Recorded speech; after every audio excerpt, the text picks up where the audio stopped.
So recently I moved from V60 to still V60 but to a switch. I've been testing out some of the hybrid recipes, and I find that actually for switch they are actually so much more easier than the V60. So one problem I had with my V60 together with my Comandante here, and perhaps has to do with the water, I'm not too sure, and my techniques, I tend to get very how I say unpleasant. I won't say it's unpleasant. Yeah, I couldn't get nice sweetness out of my V60 regular V60 pours. But I think another thing is I recently spoke to a barista in one of the coffee shops, one of the cafes, and he suggested that I do a longer pull than the 1 to 18, like 1 to 20 or 19, and I did that, and surprisingly actually yeah, I managed to have the more clarity on the flavors, and actually I found that I could actually push out more sweetness. Interesting. Anyway, but it's at the same time I've just switched over to switch, and for me it's so much easier because it's just about 3 pours, you know, and you can also, and based on your paper and the speed you want to drain, to draw down all that stuff, you can control it with the knobs here. So my recipe at this moment is two pours straight through as a normal V60s, dealt with about half of the water, of the total water that I'll use, and then the third pour would be an immersion. I'll try to aim for below 4 minutes for my total pour, right? And a good thing about and I'm using a longer ratio, about 1 to 20. So, and a good thing about that is that I can use less beans, which means it lasts longer. So the beans we are using today is from Homeground. It's from Singapore. In Singapore, La Esperanza, Val de Cacao, and it is a Colombian bean. Okay. The tasting notes there are rum, pineapple, black plum, and dried apricots. The varietal is Java, using a natural anaerobic. Alright, and you can see from here they are not that lightly roasted, but it's very soluble. Okay, which means the flavors do comes out quite fast on this. Alright, I'm using water of 93, and currently I'm using 25, setting of 25 here on my Comandante. Okay, let's start grinding some stuff up.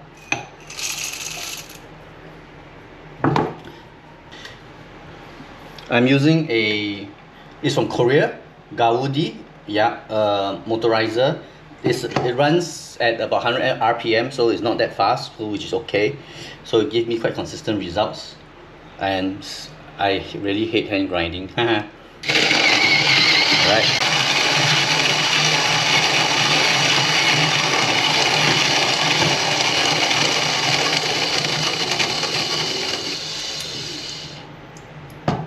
You notice I'm shaking it left to right, because sometimes the beans can be stuck on the ledges, so just have to dislodge any other beans.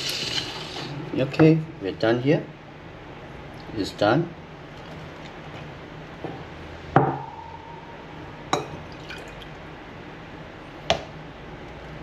$13 grams in, and a final pour of 260 grams out.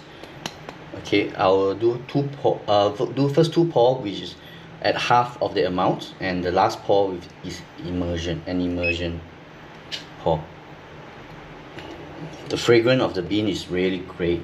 It's just like lots of tropical fruits, dried fruits, like dried tropical fruits and berries and things like that. All right, at 92 degrees. First pour is just a short 50 grams.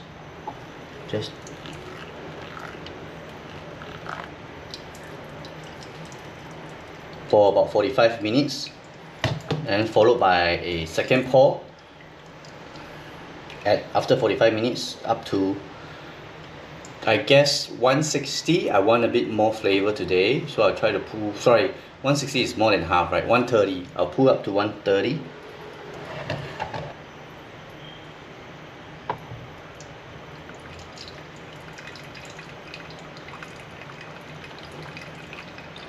Oh, sorry. Okay, I'll go at 130. I wasn't paying attention. Okay, 130, 130. Let's keep it at 130. And once the drawdown finishes, okay, it's finishing at 115. This is pretty fast flow.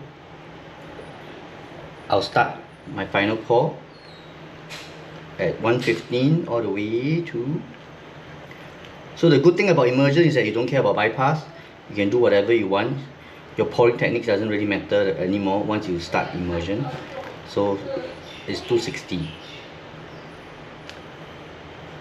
Okay, we're 260. I will draw down at 2 minutes, 3 minutes. I'll draw down at 3 minutes. Okay, I haven't really tested the difference between a 15-minute difference between, like, if you're drawing down faster by 15 minutes or more, but I guess maybe half an hour would make a difference. Yeah, so my aim is below 4 minutes, but not too fast, right? Because this is like 26, it's a bit coarse, which is why, yeah, I'm using the recipe like that.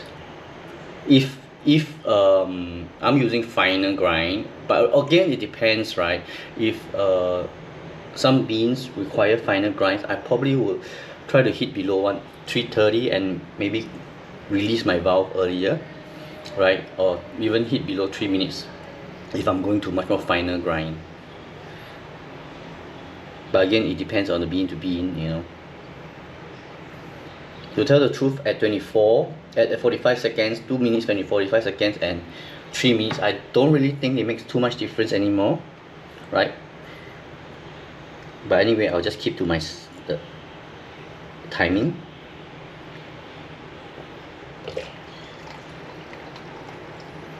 Okay, the flow is pretty fast for this because the paper I'm using is also a pretty fast paper, T3 TH3 paper, filter paper from Cafetech. So it drains out like, you know, 25 seconds. Okay, so it ends at 330. Close. Okay, now let's see. Wait, let me get my, yeah, I'm doing, don't do this, but normally I'll just, I forgot to weigh. This is a one time weigh. I turn on the weigh and see how much. Okay, so about I get about 228. Okay, 227, 228.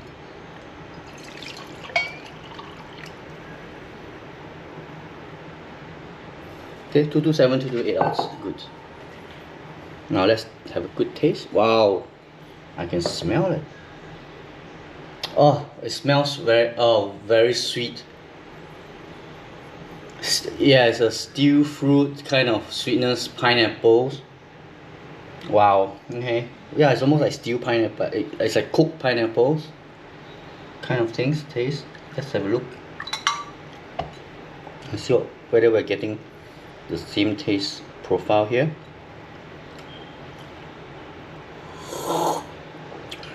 Wow, very sweet.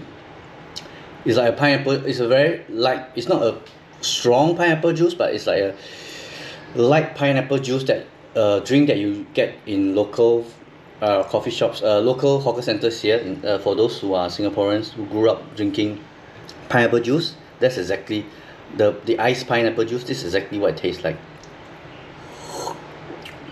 Wow, very good, very sweet. Woohoo. Love it. Let's see if it changes. So far the most outstanding is really the pineapples, because I think that's overwhelming the rest of the notes. Is it clear? Yeah, it's quite clear, even though this is natural, right? But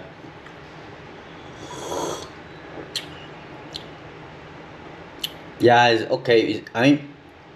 I agree there's some complexity there, and the pineapples are outstanding, but there are other notes behind that is a bit, they're together, so it's really hard to identify. So it's a bit like a Fruit Loops, or I don't know what, whether it like a cocktail of fruit juices kind of thing, which with more pineapples inside, those kind of a drink I'm getting here.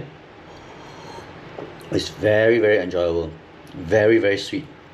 Wow, incredible, incredible, incredible.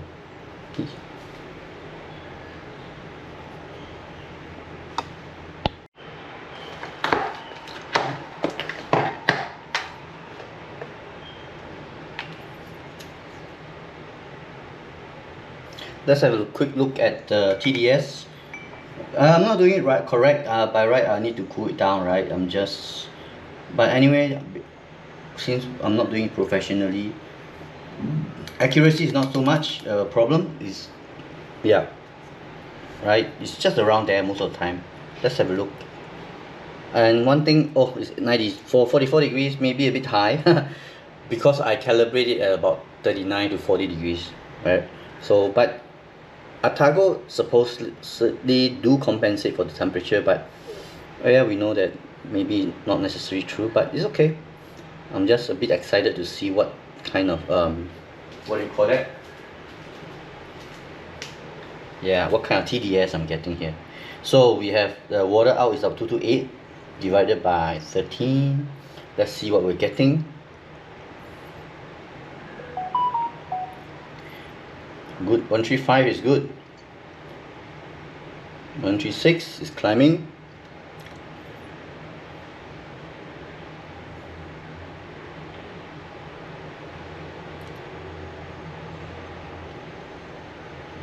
Okay, it's about 23 to 24%. Quite high, quite a high extraction rate, right? And yet it maintains its sweetness, and in fact, it's pretty bright, I think. Yeah, it's pretty bright. A bit of, there's a soda-like quality to the drink. I guess because of the brightness. Acidity is actually medium, very good acidity. I think the quality of the acidity is nice. It's just so fruity and mellow at the same time, and yet it sparkles. Like it, nice. All right, that's all I have for today. Thank you.